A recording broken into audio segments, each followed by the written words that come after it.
Moi, Jean, j'étais arrivé dans l'île de Patmos en raison de la parole de Dieu et de Jésus. J'entrais en extase un dimanche, et j'entendis une voix claironnant derrière moi. « Écris dans un livre ce que tu regardes, et adresse-le aux 7 églises. » Je me retournai pour savoir quelle voix me parlait. J'aperçus alors 7 chandeliers d'or, et parmi eux comme un fils d'homme.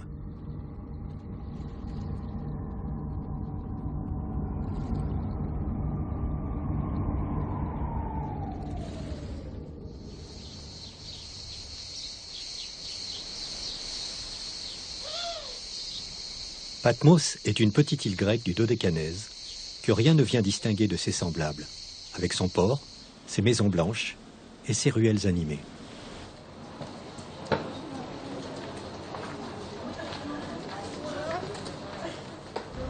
Pourtant, les nombreux cars qui montent à l'assaut de l'intérieur incitent à penser que l'endroit recèle d'autres richesses que ses plages.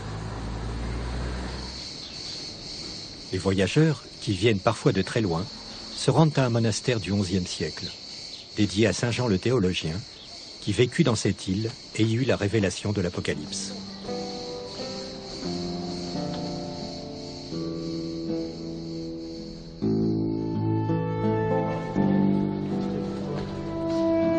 Au-delà d'une forme de tourisme religieux, le monastère est un lieu de recueillement pour de nombreux pèlerins.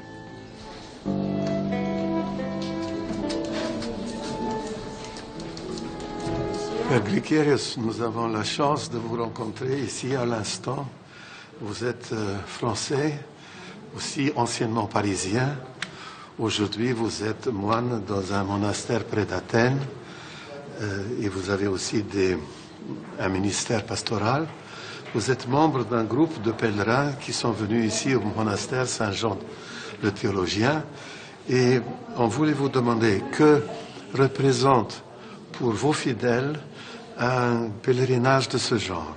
C'est un des lieux de pèlerinage les plus puissants, si vous voulez, en Grèce. Nous avons aussi des pèlerinages consacrés à la Mère de Dieu, comme à Tinos. Et ici, c'est un des rares lieux de pèlerinage consacrés à un des apôtres du Christ. Vous savez que Saint Paul est passé ici, Saint Luc, Saint André, mais nous savons peu de choses. Alors pour Saint Jean le théologien, nous savons très bien qu'il a passé 3 ans ici. Il a baptisé beaucoup de personnes sur cette île. Et c'est une grande bénédiction d'avoir aussi ce monastère qui date du XIe siècle, qui est un monastère magnifique.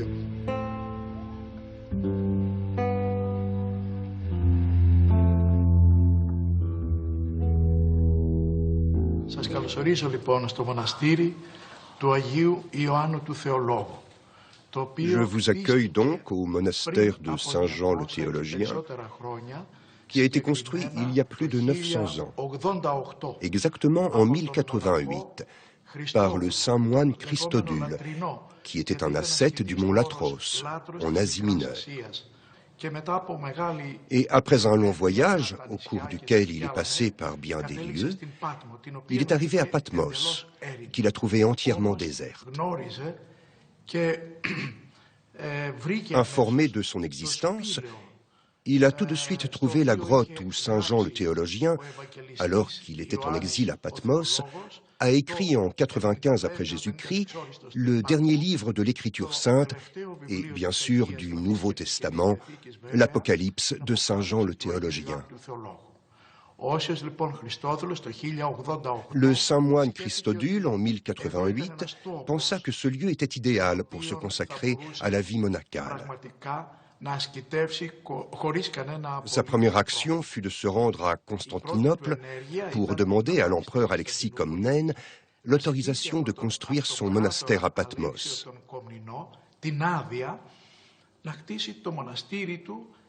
Alexis l'accueillit avec beaucoup de bienveillance, lui accorda une autorisation impériale scellée d'un sceau d'or qui est conservé dans notre monastère.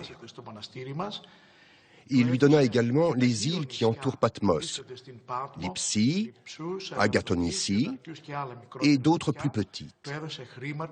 Il lui donna de l'argent et des ouvriers. Le saint moine Christodule revint sur ce lieu où il travailla jour et nuit à construire ce monastère citadelle sous la forme que nous voyons encore aujourd'hui. Il le fortifia puissamment pour le protéger des attaques des pirates.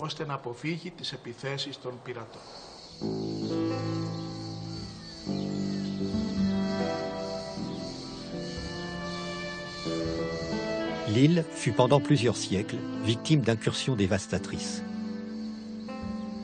Ainsi, avec le temps, est née la ville de Hora, peuplée des bâtisseurs de la forteresse, puis de réfugiés venus de Crète, ou encore de chrétiens fuyant l'Empire ottoman. Tous venus s'abriter sous la protection d'un monastère, en lien direct avec Constantinople. Un lien qui perdure jusqu'à aujourd'hui, non plus avec l'Empire, mais avec le patriarcat.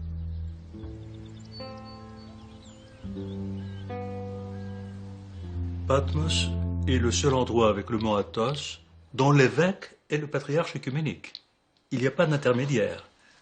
Ça, c'est très important. Je crois que Patmos, à cause de l'Apocalypse, et aussi à cause du fait que son évêque est le patriarche œcuménique, pourrait jouer un rôle important en tant que pôle, n'est-ce pas, en tant que centre de certaines initiatives capables de rayonner dans le monde entier. Les deux derniers patriarches, Bartholomée et Démétrios avant lui, ont été très sensibles à la question de l'environnement. Et c'est la raison pour laquelle le premier des congrès sur l'environnement et sur la question de la pollution de l'eau, où des scientifiques et des théologiens, ou venus avec les représentants de toutes les grandes religions du monde, a eu lieu à Patmos en 1988. Nous sommes montés au monastère un samedi après-midi. Le temps des vêpres du dimanche étant venu, le moine ecclésiarque fait le tour de la cour du monastère en frappant le cimandre qui remplace ici les cloches pour annoncer le début de l'office.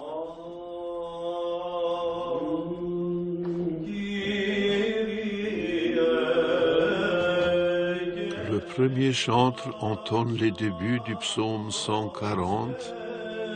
Seigneur, je crie vers toi, exauce-moi. Sois attentif à la voix de ma supplication quand je crie vers toi.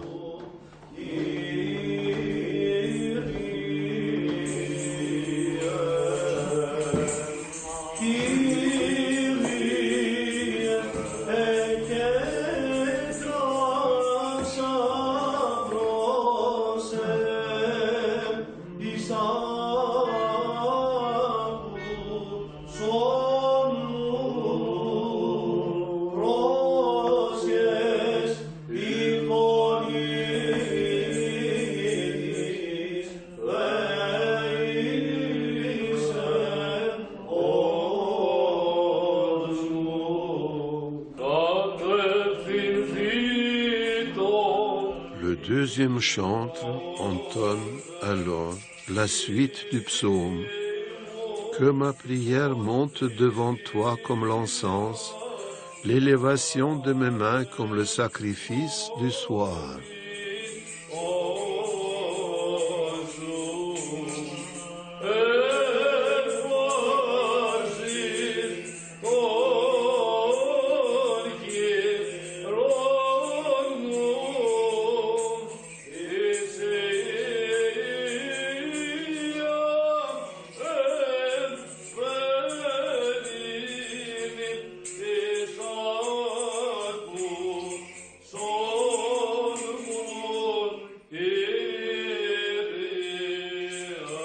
Entre-temps, l'archidiacre encense l'ensemble de l'Église.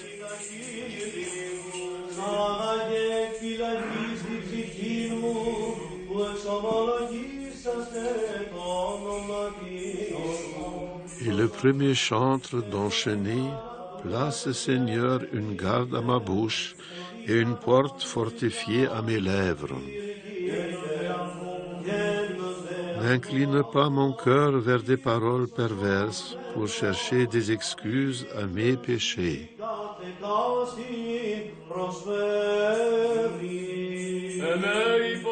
Aux hommes qui commettent l'iniquité et aux chefs de leur choix, je ne me joindrai pas.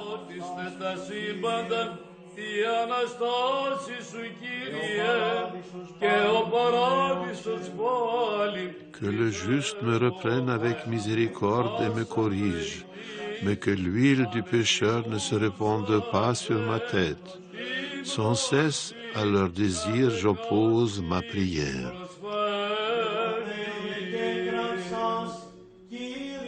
Vers toi, Seigneur, se tournent mes yeux. En toi j'ai mis mon espérance. N'enlève pas mon âme.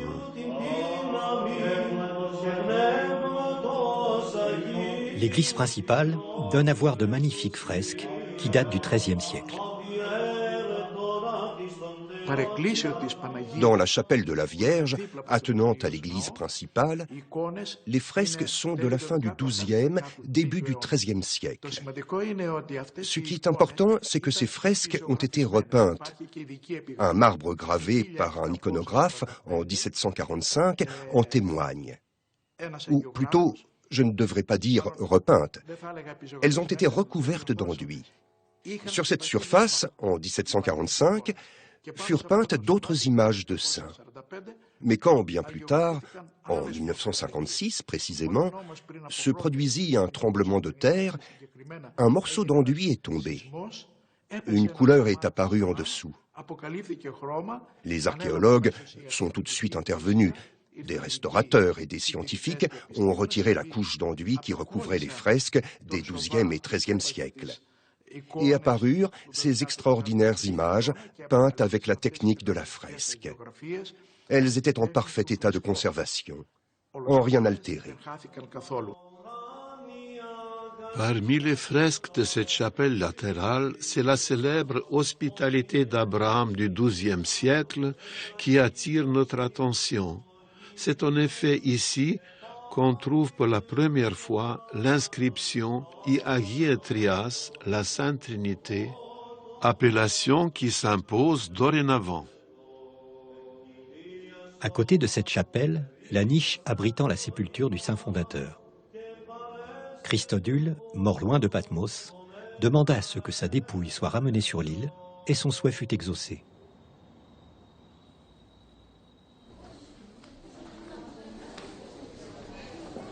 À l'entrée de l'église, dans l'Exonartex, un ensemble peint décrit la vie de saint Jean, sa jeunesse à Éphèse, son séjour à Patmos et son retour à Éphèse où il mourut.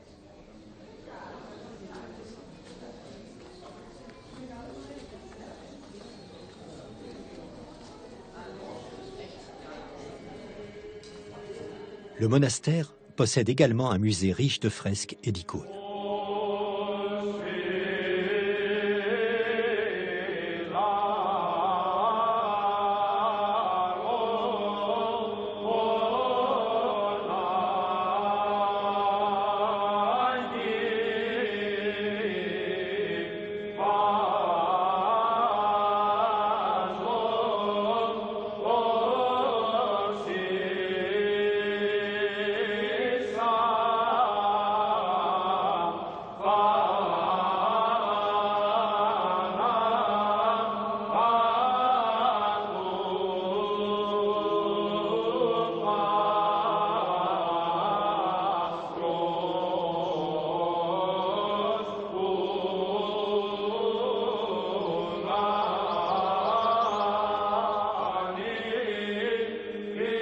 En poursuivant la visite, nous trouvons une des bibliothèques les plus riches en textes des pères de l'Église de toute la Grèce. Elle possède en particulier 13 000 manuscrits anciens.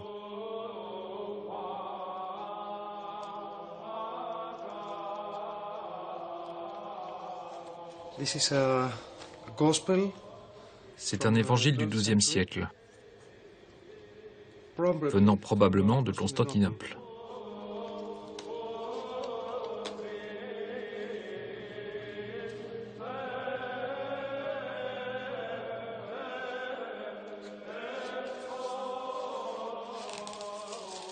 C'est un manuscrit liturgique.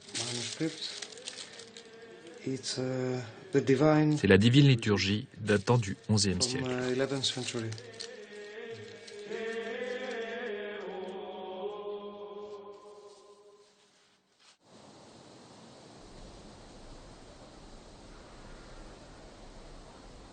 Le monastère de Saint-Jean a eu une influence déterminante sur la vocation religieuse de l'île. Nous sommes frappés par le nombre de petites chapelles disséminées en tout lieu.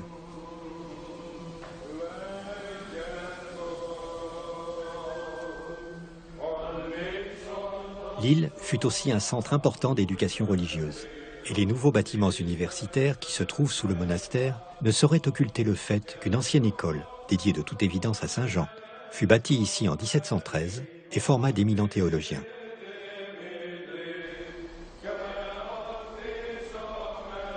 Enfin, le monastère de Saint-Jean a permis la création d'un couvent de moniales au siècle dernier.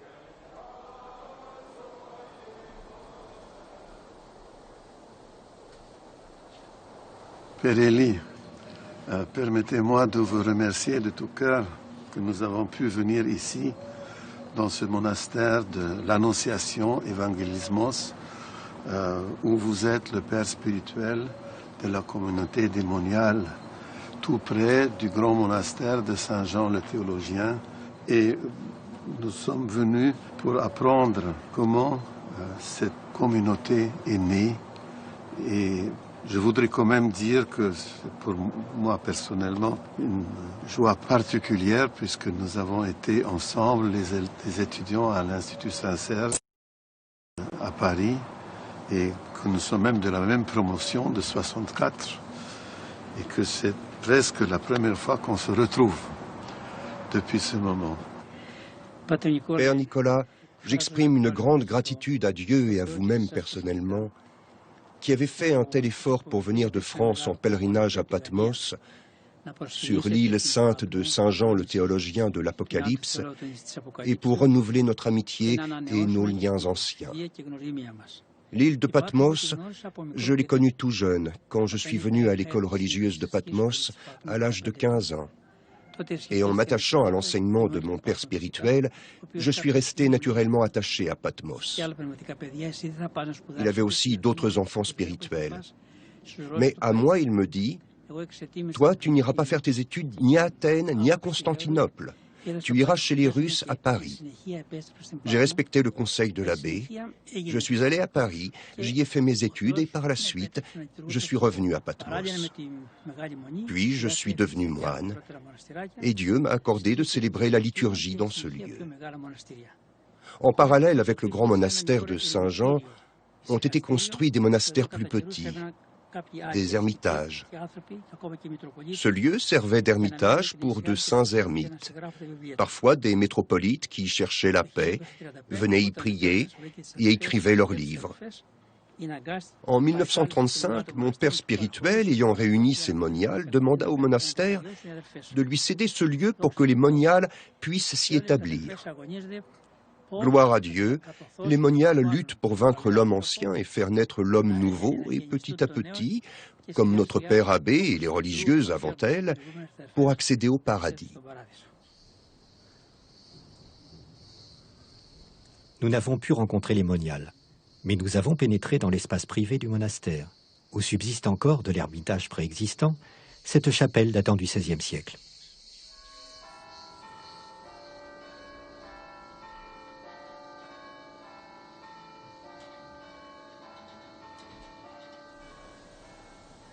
Toute l'histoire de Patmos a commencé en contrebas du monastère. Ces bâtiments protègent la grotte où Saint Jean vécut.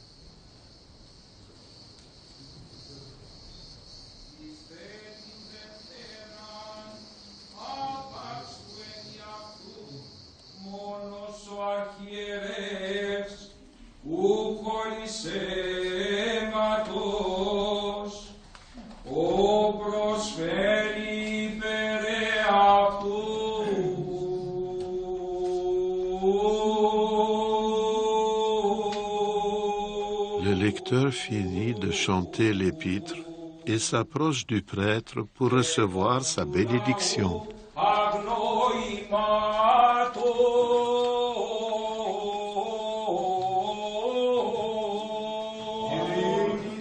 Paix à toi, lecteur. Alléluia, Alléluia, Alléluia.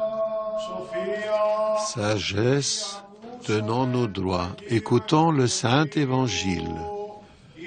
Paix à tous. Lecture du Saint Évangile selon Matthieu. Voyons attentifs. Gloire à toi, Seigneur, gloire à toi. Le Père Isidore entame alors la lecture de l'Évangile du jour.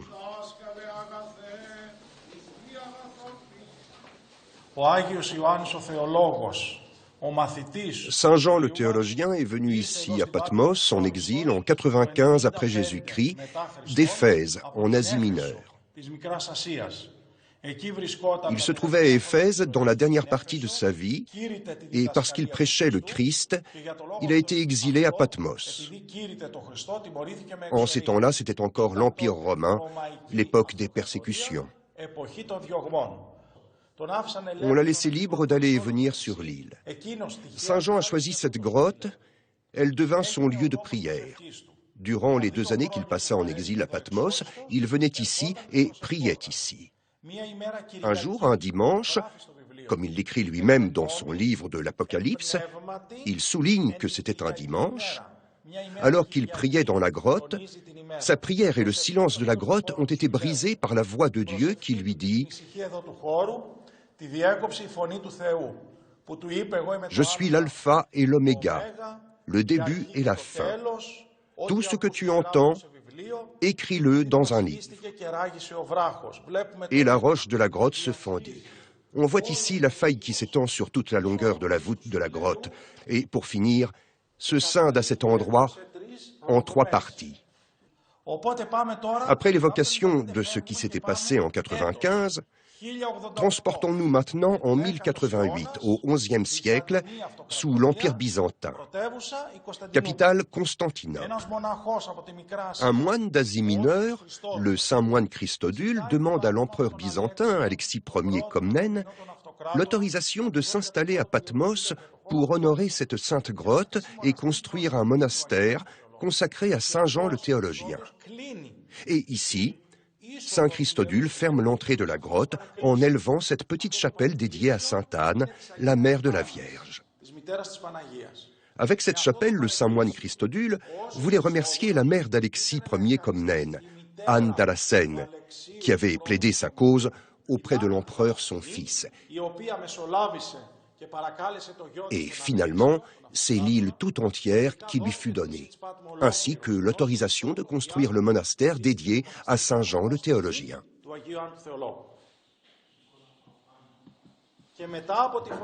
Saint Jean écrit que la voix de Dieu s'est fait entendre comme une chute d'eau puissante, comme une cataracte. Et après la voix de Dieu, il voit le Christ en personne devant lui. Nous avons l'apparition corporelle du Seigneur dans la sainte grotte. Ses pieds se sont posés sur ce sol, et c'est pourquoi cette sainte grotte est demeure de Dieu. Rappelez-vous que Jean est le disciple de Christ, l'ami fidèle, le disciple vierge du Seigneur, le disciple qui jamais n'abandonna son maître. Il se trouvait au pied de la croix et c'est pourquoi le Christ lui confia sa mère, la Sainte Vierge, en sa garde. Il est aussi le disciple de l'amour qui, jusqu'à la fin de sa vie, prêchait et vivait intensément l'amour du Christ. Cet amour rayonne de la sainte grotte de l'Apocalypse. C'est pour cet amour que nous y venons et nous prions pour qu'il se répande sur le monde tout entier. Et le monde entier vient lui aussi se recueillir à Patmos, dans les pas de Saint Jean.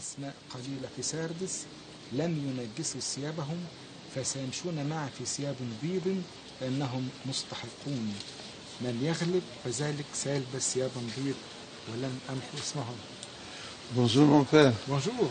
Je vois que vous êtes ici un groupe de pèlerins. Nous aussi, nous sommes en pèlerinage. Est-ce que vous pouvez nous dire d'où vous êtes? Bon, je suis Père Jacob, je suis de l'église Saint-Marie à Zamalek, au Caire. Je vois que pendant cette ces réunions ici, vous avez les Saintes Écritures ouvertes, et si je comprends bien, vous lisez l'Apocalypse. Exactement.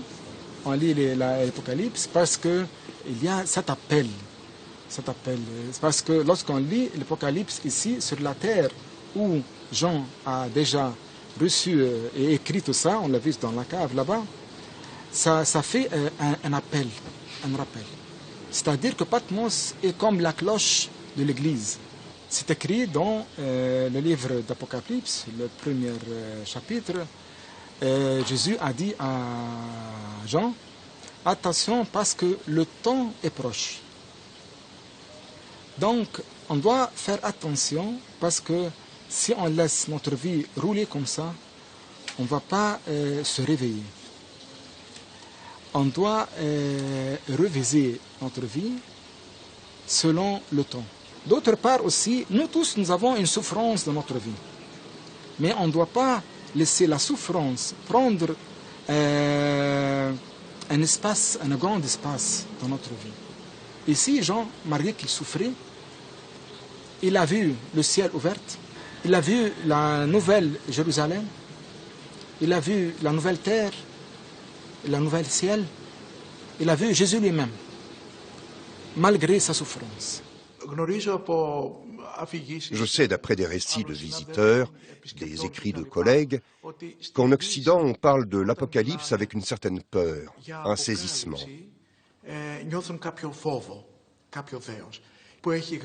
Et pourtant, ce livre est le livre le plus porteur d'espérance de tous ceux qui constituent l'Ancien et le Nouveau Testament. Le message puissant qu'adresse l'évangéliste est l'annonce que l'agneau immolé de l'Apocalypse vaincra finalement le diable, le mal. Son message est que nous, chrétiens, nous ne devrions pas craindre l'Antéchrist. Soyons confiants, soyons joyeux, soyons remplis de vénération pour l'agneau immolé et non pour l'Antéchrist. Et à la fin, le bien régnera sur terre parce que le Christ est celui qui a vaincu la mort.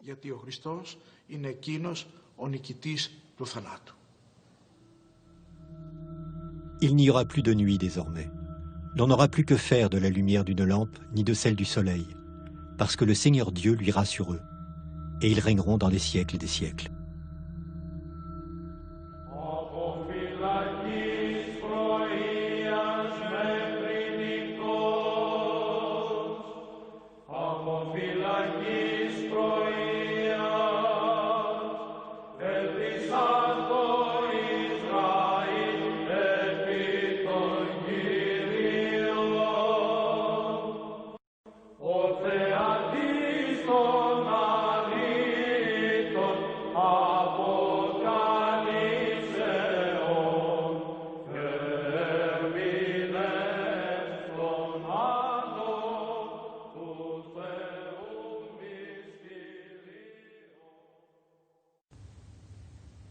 Poursuivons maintenant avec orthodoxie notre voyage en Grèce.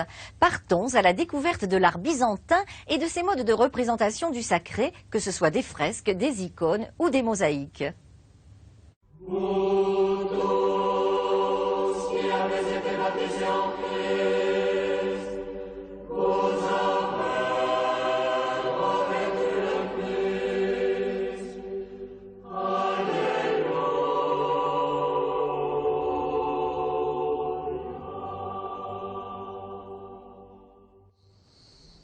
Un récent voyage en Grèce nous a amenés à nous recueillir au monastère de Saint Jean le Théologien de Patmos.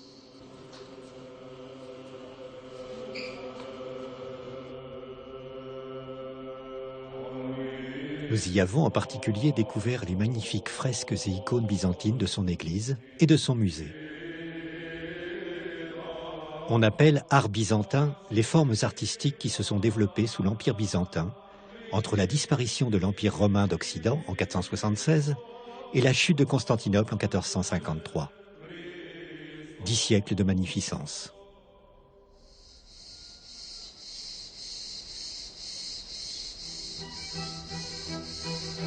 Nous avons voulu en savoir plus et nous avons quitté Patmos pour la capitale de la Grèce. On connaît l'Athènes antique et ses ruines majestueuses. On découvre vite l'Athènes moderne, bruyante, animée. Mais il existe aussi une Athènes byzantine, qui décline son art de nombreuses manières. La première de ces formes visibles se trouve dans l'architecture. Ainsi, sur Hermou, la grande artère commerciale, on découvre l'église Panagia Kapnikarea, bâtie au XIe siècle, qui arbore un des traits caractéristiques de l'architecture byzantine, la coupole.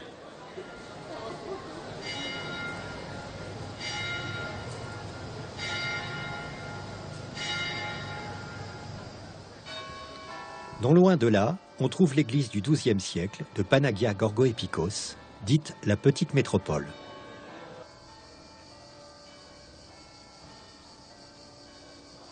Sous la coupole, une autre des caractéristiques byzantines, le plan en croix grecque.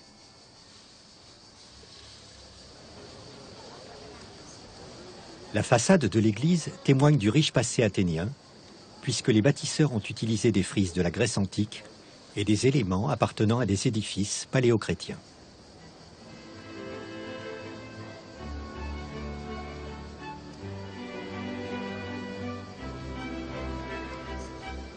Mais pour visiter le plus bel ensemble d'architecture byzantine, il faut se rendre sur les hauteurs d'Athènes, dans un monastère qui n'est plus en activité.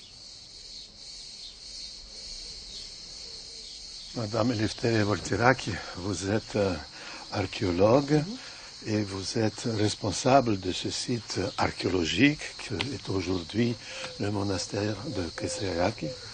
Et donc, nous serons très reconnaissants si vous pouviez nous dire quelques mots sur ce site exceptionnel.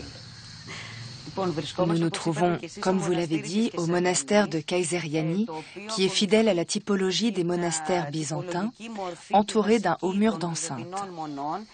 À l'intérieur se trouvent les principaux édifices du monastère. Si vous voulez, nous allons maintenant entrer dans l'enceinte même pour que vous puissiez voir les différentes parties du monastère.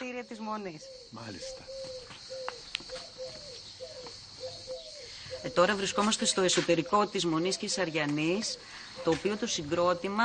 Nous nous trouvons maintenant à l'intérieur du monastère de Kayseriani.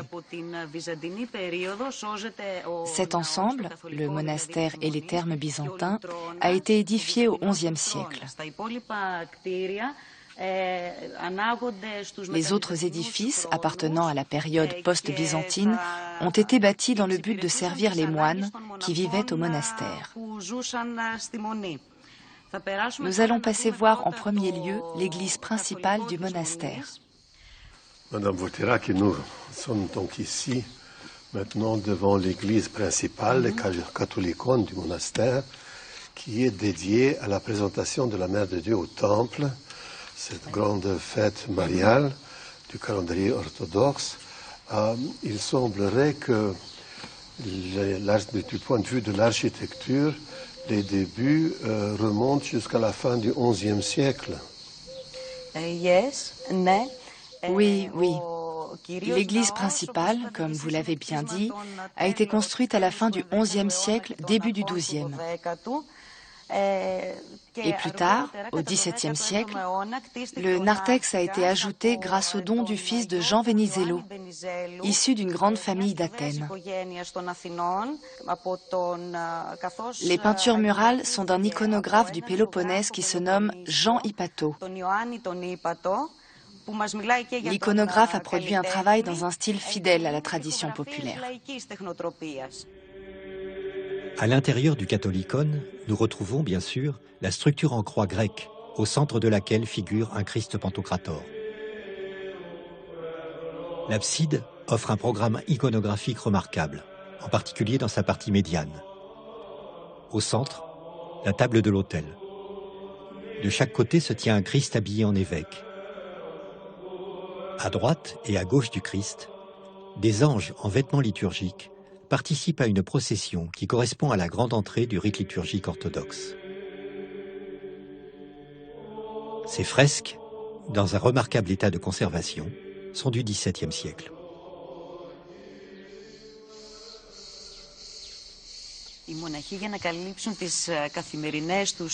Les moines, pour leur vie quotidienne, avaient besoin de cellules organisées de façon très simple. On trouvait dans chaque cellule les mêmes éléments. Une fenêtre, un petit bureau et une petite cavité pour contenir une icône.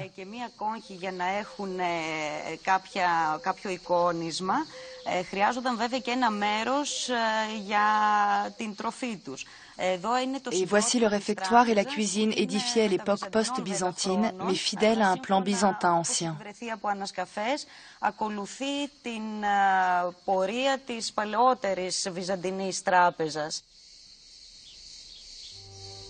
L'art byzantin ne se décline pas seulement par l'architecture. C'est avant tout un art de la fresque et de l'icône. Pour en découvrir les secrets, retour à Athènes, au musée d'art byzantin et chrétien de la ville.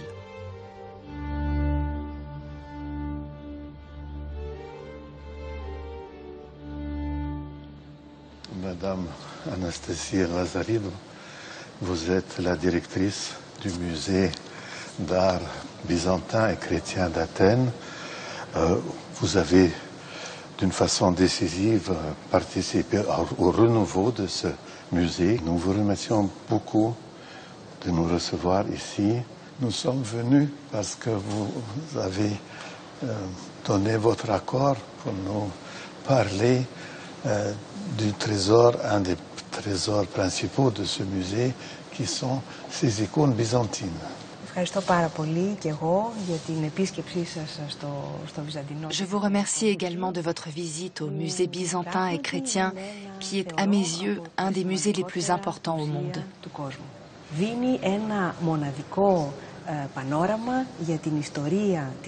Il nous donne un panorama de l'histoire de l'art au long de tous ces siècles, permettant aux visiteurs de prendre conscience de la cohérence de la civilisation byzantine, de son étendue et de son universalité.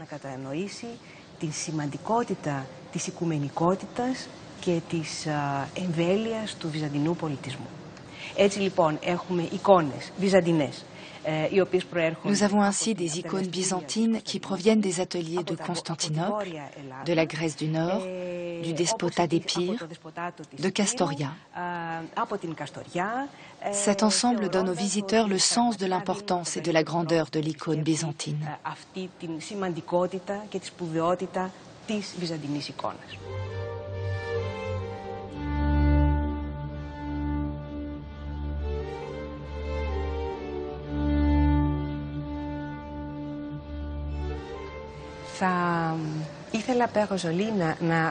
Je voudrais que nous commencions par cette icône qui est une des plus anciennes, peut-être la plus ancienne de la collection.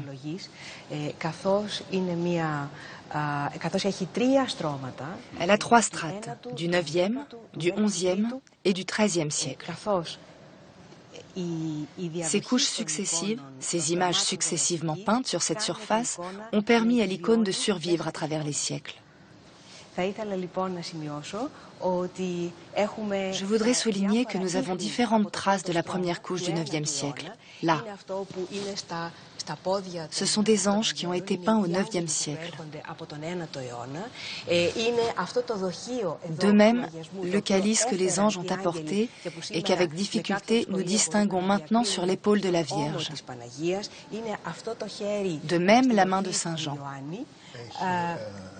Oui, là, le vase de la Vierge. La forme montre qu'il a été apporté par les anges. Cette main que j'ai déjà mentionnée et bien sûr le corps du Christ sont aussi peints sur la première couche pictorale du 9e siècle.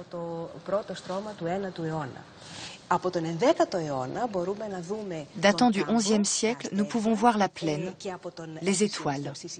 Plus tardif encore, les corps de la Vierge, de Saint Jean et la tête du Christ.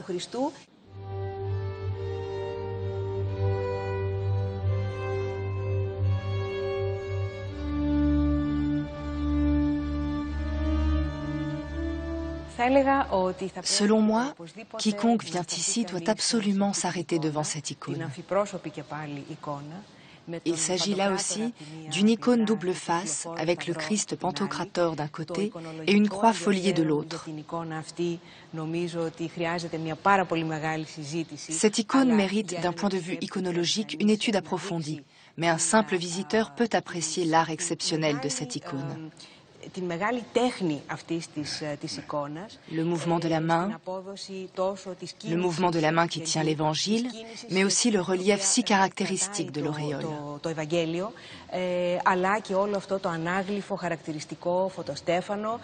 C'était une icône de litanie, c'est-à-dire une icône de procession. Je considère que, d'un point de vue iconologique et d'histoire de l'art, cette autre icône est aussi remarquable. Elle vient de Messine, en Sicile, et c'est intéressant que cette icône vienne de là.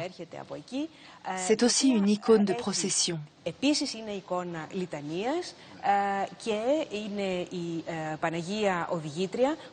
Une vierge Odigitria, entourée des scènes de sa vie.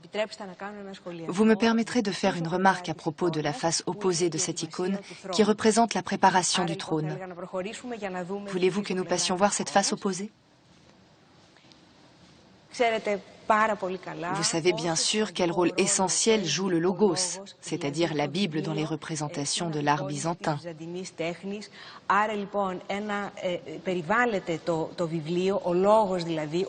Ici, la Bible, le logos, la parole divine, est entourée de 2 chérubins avec la croix.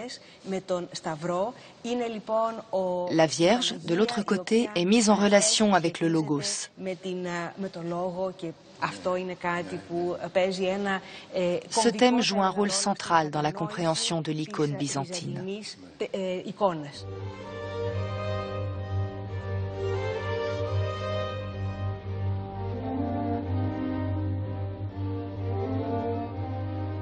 Nous venons de voir la richesse de votre collection d'icônes, mais vous avez aussi un très bel ensemble de fresques. Est-ce que vous pouvez nous en dire quelques mots? Ces œuvres proviennent d'une petite église modeste de la Grèce occidentale. Des travaux pour la construction d'un barrage devant être engagés, l'église était destinée à être noyée. En premier, il fallait déplacer les fresques, ces fresques de grande valeur, avant que l'église ne soit recouverte par les eaux. L'église avait 3 strates de fresques, du 9e, du 11e, du 13e et un iconostase en pierre que nous présentons ici, du 17e siècle. Pourquoi ces fresques sont importantes?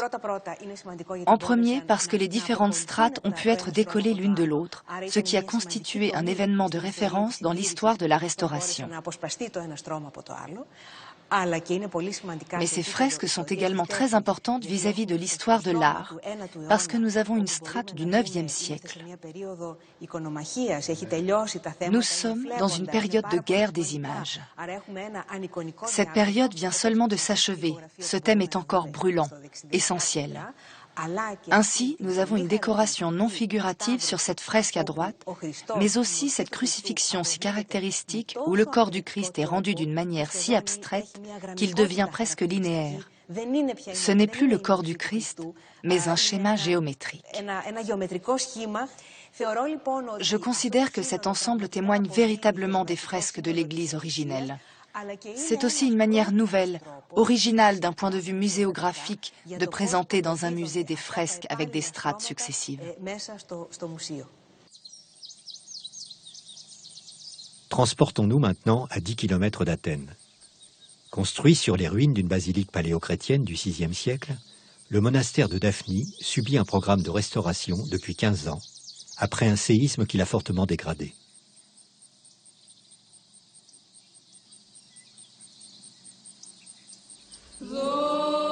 Il contient en effet une spécificité de l'iconographie byzantine, l'art de la mosaïque qui a sublimé l'héritage de la Grèce antique. Et c'est ici que l'on trouve tout simplement les plus belles mosaïques byzantines de Grèce. L'entreprise est colossale. 15 ans de travaux sur des chefs-d'œuvre très abîmés, où il a fallu souvent ramasser au sol les fragments détachés et leur redonner leur place exacte. 15 ans de labeur à l'abri du public. Si les murs présentent de nombreux portraits de saints, les étages supérieurs offrent au regard des compositions de fêtes du Christ, comme l'Annonciation par exemple.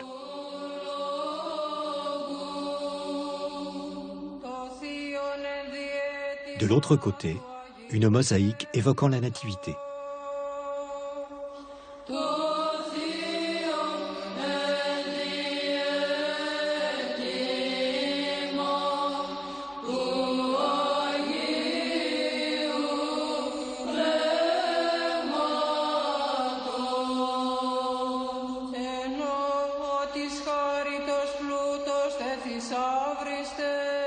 Dans la coupole, le Christ Pantocrator siège en majesté. Comme les autres mosaïques, il date du XIIe siècle. Nous mesurons pleinement le privilège qui nous a été donné de pouvoir pénétrer ce sanctuaire et y ramener ces images.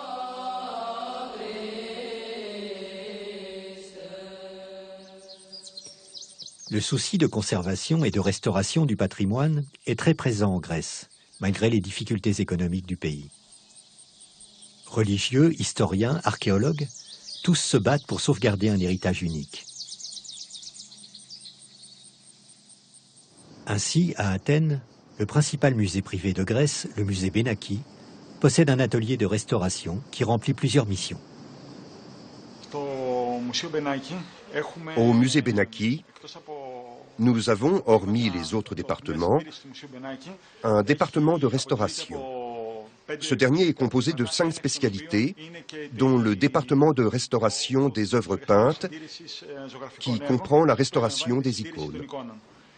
À part la pratique de la restauration proprement dite, notre équipe de recherche effectue aussi différentes analyses spécifiques pour pouvoir se faire une opinion juste des techniques de fabrication des œuvres qui doivent être restaurées. Pour cette raison, au musée Benaki, nous avons une équipe de restaurateurs qui s'occupe particulièrement de l'étude de la fabrication du support des icônes.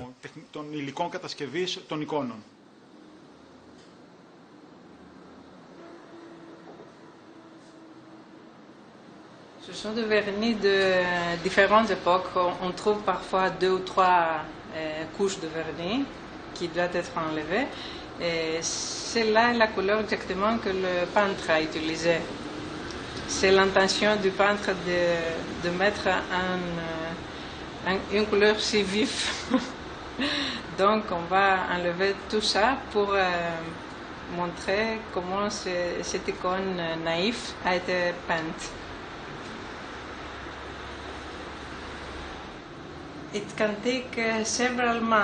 Ça peut prendre plusieurs mois parce que c'est un long procédé. On doit commencer par chercher l'état de chaque œuvre et puis décider du travail à faire. Nous devons lister tous les problèmes et faire des notes précises et des images de la situation dans laquelle elle est arrivée au laboratoire. Et puis décider comment procéder. Quand on commence à travailler, ça peut prendre plusieurs heures. Plus on a de problèmes, plus ça prend du temps. On fait une chose après l'autre. Il faut nettoyer, consolider d'abord et travailler sur le bois, le support. Parce qu'il faut aussi le sauver, le consolider, le renforcer. Le temps que ça prend n'a rien à voir avec l'âge de l'icône. Une très vieille icône peut être en excellent état et une icône récente comme celle-ci connaître de nombreux problèmes et nécessiter du temps.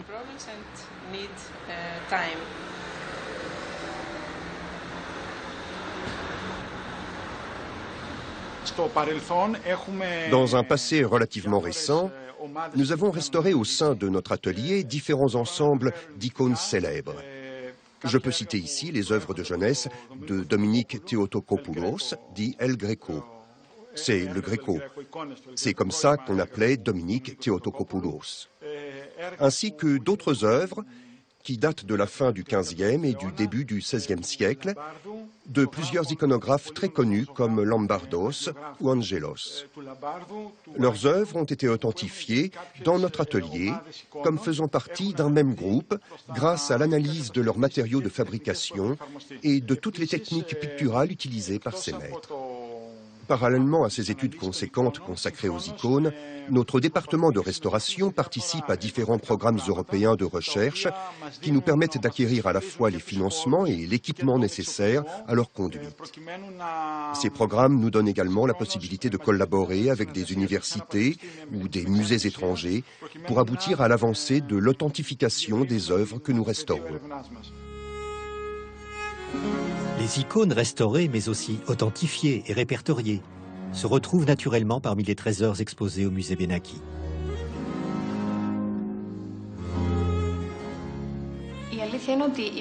Les collections byzantines sont dès le départ au cœur du musée Benaki parce qu'elles étaient au centre des intérêts de celui qui a rassemblé la collection, le fondateur du musée, Antoine Benaki.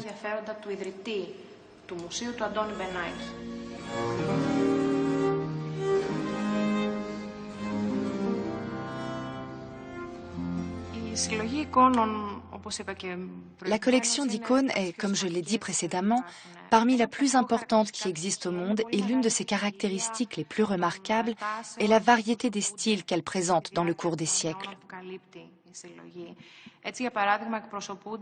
Par exemple, le groupe des icônes macédoniennes de style peu classique, très expressif, qui ne privilégie pas la beauté mais la puissance d'expression du visage.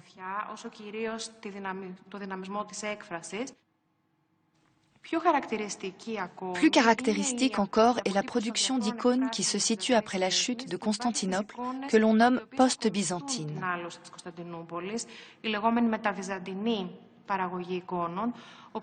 On peut distinguer les différents ateliers de production d'icônes. Foyers de production locaux qui ne donnaient pas seulement aux icônes un style local, mais s'adaptaient à leurs clients, qui n'appartenaient pas toujours au monde orthodoxe, étrangers, italiens, flamands.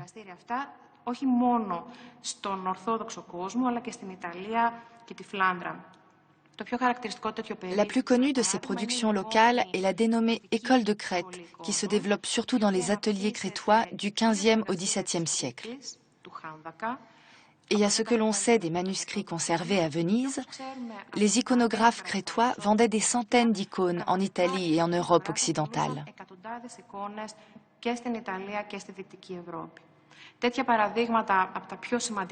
Parmi les exemples les plus importants, on peut citer l'icône d'Emmanuel Lombardos avec la Vierge de Tendresse, une icône très spectaculaire et très signifiante, de même que Sainte Anne avec la Vierge, qui tient le lys symbolique de la virginité et de la pureté. Ce sont des œuvres très impressionnantes, de grands formats qui ont été peintes pour des églises. À l'opposé, beaucoup d'autres œuvres sont de petits formats et c'était là des commandes privées. Une autre expression différente de l'iconographie byzantine, ce sont les icônes que nous voyons à l'arrière, Saint Georges encadré du récit de sa vie, et les deux icônes de l'iconostase. Toutes sont des créations des écoles grecques. Elles ont des caractéristiques différentes et un style décoratif différent. Un détail qui toujours me paraît signifiant, et c'est pourquoi je le cite, c'est que les icônes de l'iconostase ont des auréoles dont les décorations imitent exactement l'esthétique et le dessin des plats ottomans en céramique iznik. On voit ici comment le contexte historique, celui de l'occupation ottomane en l'occurrence, transparaît dans la peinture des icônes byzantines.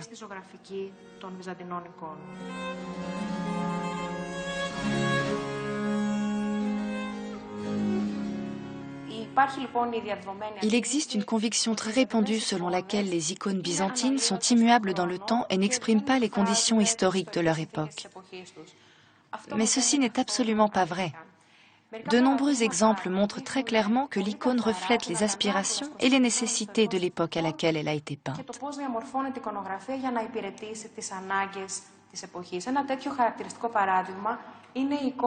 Nous pouvons voir un tel exemple caractéristique derrière nous. Cette icône représente le Christ habillé en grand prêtre. Nous voyons le Christ qui n'est pas représenté en philosophe antique comme nous sommes habitués à le voir, mais avec des vêtements de patriarche et d'empereur. Cette représentation nouvelle, qui étonne au premier abord, correspond à la réalité des conditions historiques et politiques difficiles que traversait Byzance au XIVe siècle, alors que la puissance impériale déclinait et que l'Église et le patriarcat devenaient la grande force du monde byzantin.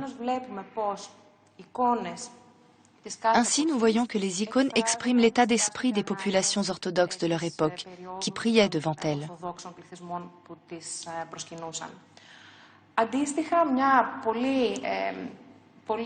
À l'opposé, voici une icône très importante, emblématique par ses dimensions et très impressionnante par son style, cette Vierge Odigitria. Alors que c'est une œuvre du XVIIe siècle, elle est fidèle au type iconographique des anciennes traditions de Constantinople. Cette icône de la Vierge Odigitria était le symbole protecteur de Constantinople et de tout Byzance au XIVe siècle. Le point important est qu'elle n'a rien perdu de sa force et de son aura, même après la chute de l'Empire byzantin en 1453.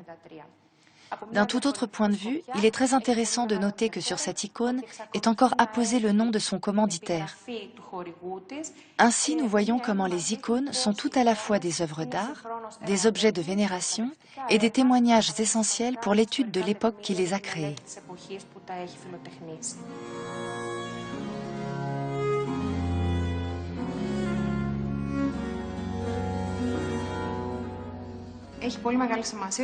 Il est important de souligner qu'il existe un intérêt croissant de la part du public international pour l'art byzantin et les études byzantines.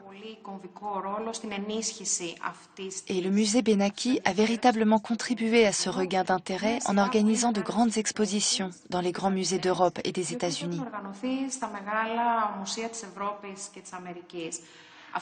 Ce qui est très important, et je tiens à le mentionner, c'est la première fois que la National Gallery of Art de Washington organise une exposition sur l'art byzantin, avec grand succès d'ailleurs. Et je trouve que cela représente une grande opportunité pour les études byzantines dans le monde. La fréquentation de ces expositions par un public nombreux va au-delà d'un simple intérêt de spécialiste. Au-delà également d'une nostalgie d'une diaspora grecque pour un monde perdu.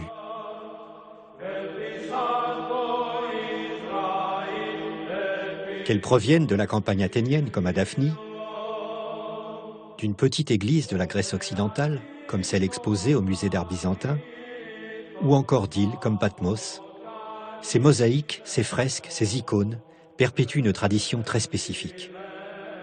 Mais parce qu'elles sont de vrais chefs-d'œuvre, elles touchent en tout temps et en tout lieu la sensibilité universelle.